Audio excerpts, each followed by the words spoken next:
And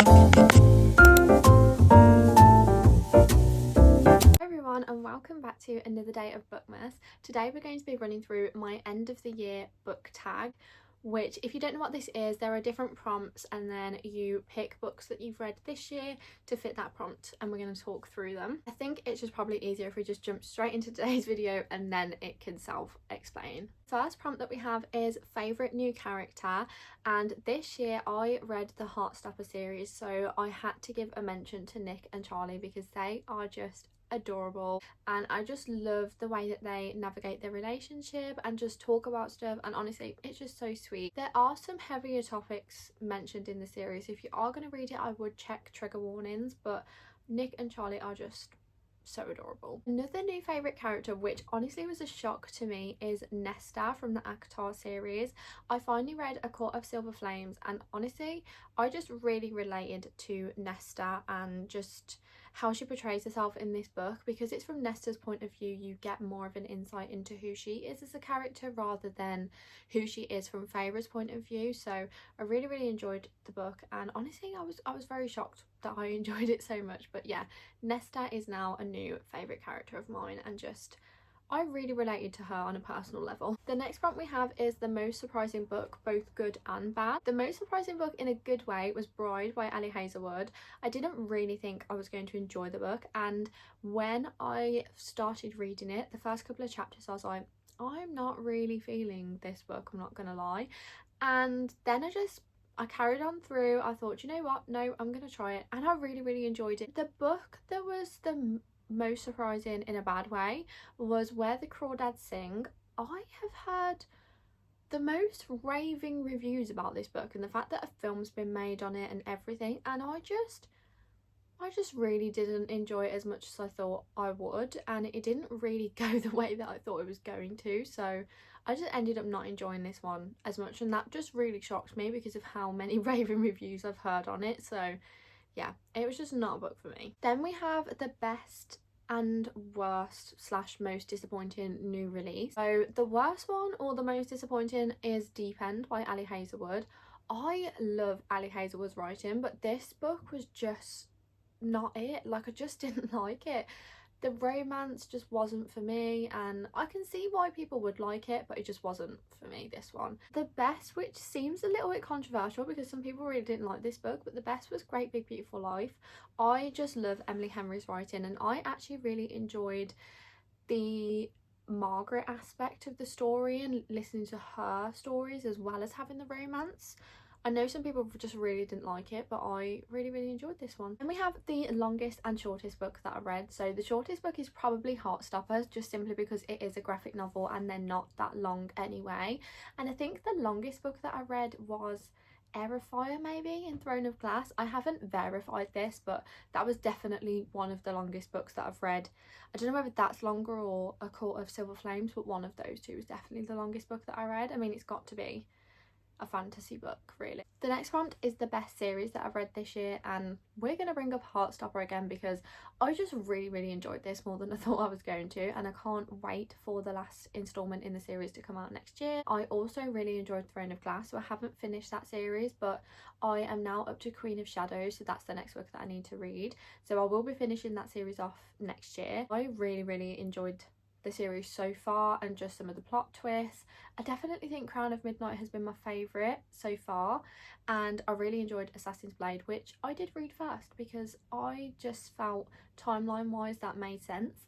And after reading that and then going into Throne of Glass, I just can't comprehend how people are reading it as like a third or fourth book in the series. I personally don't come for me, but I personally would read it first before Throne of Glass. Then we have favourite new author. So I think I brought him up last year, but Frederick Backman is honestly just one of my favourite authors ever.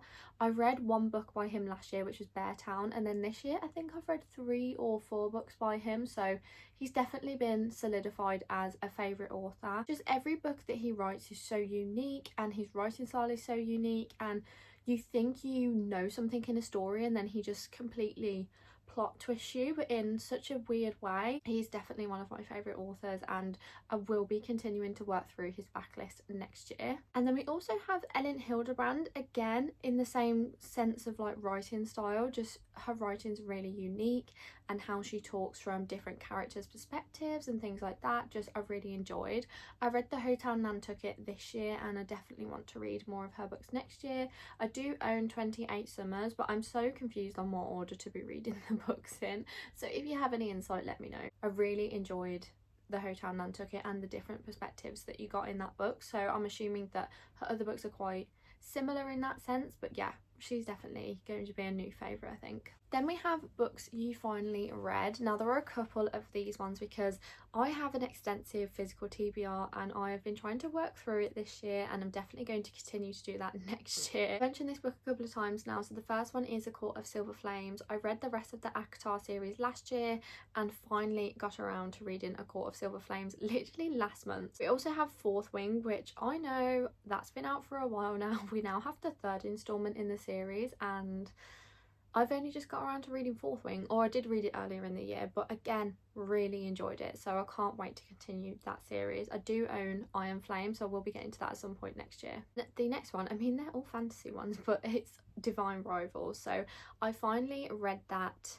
It's actually part of Bookmas. I think you might have seen that vlog before this video, but I finally got around to reading Divine Rivals, and again, I did enjoy it, not as much as I thought I was going to. I'm not sure if I'm going to continue that series, but I did still enjoy the typewriter concept, so I am glad that I've read it and got it off my TBR. But yeah, I'm not sure whether I'm going to be continuing that series. Then we have books that should be made into a TV show / movie. The first one we have is The Wedding People. If you haven't read this book, I honestly beg you to. The concept or the blurb, I don't know whether the main purpose of the story is on the blurb, so I'm not going to say just in case, but I would again check trigger warnings before reading this book. The way it was explained to me, I was like, I'm not really sure if I'm going to enjoy that book, and then I ended up really enjoying it, and it had quite a comedic aspect to it as well, so I just think it would make a really good movie. I think a movie rather than a TV show, but definitely think it would be good to watch. Then the ACOTAR series, I need to see this in a film series, kind of like the Hunger Games. I would be obsessed. Like, I just need to see these characters on my screen. Then we have a new comfort book. So the Fourth Wing, I just really enjoyed it. I honestly was shocked by how much I enjoyed it and how much I think about it, and I just loved the dragon aspect and everything, so I think I will be rereading that book at some point. And I don't really reread books, but I just really enjoyed that one. Then we have The Paradise Problem by Christina Lauren. If you haven't read that, I highly recommend. It just again had a comedic relief to it, and I just really loved it. It's one of my favourite romances that I've read, so I definitely recommend giving it a go. This Summer Will Be Different by Carly Fortune. This was a brother's best friend, but also, I wouldn't say it's like second chance, but things have happened with this couple before, and then they're kind of like rekindling what happened. But I really loved it. I gave it 5 stars, and just, yeah, I love Carly Fortune's writing. I literally love every book that she writes, but this one just was really good. I just really liked the whole aspect of it and just how their relationship was. And the last section to talk through is my 2026 reading goals. So this year I made a conscious effort to broaden my reading with different authors and genres, and I've had a better reading year than previous ones, so I'm going to continue that into 2026. I do have books already on my physical TBR that will broaden the genres and the authors that I read, so if you have any favourite books, let me know in the comments and I can kind of have a look at those as well. Some of them might already be on my physical TBR, so let me know. And then I am going to make a conscious effort to finish off series, because I am a chronic series starter but not a series finisher, so that's something that I really want to work on next year. I do have a lot of series already on my physical TBR, so that will help me cross off a lot of books as well. And as part of that, just generally work my way through my physical TBR. If you will have seen the video, it's already been out as part of Bookmas, going through every book on my physical TBR. There was over 200 books on there. That is just ridiculous, absolutely ridiculous.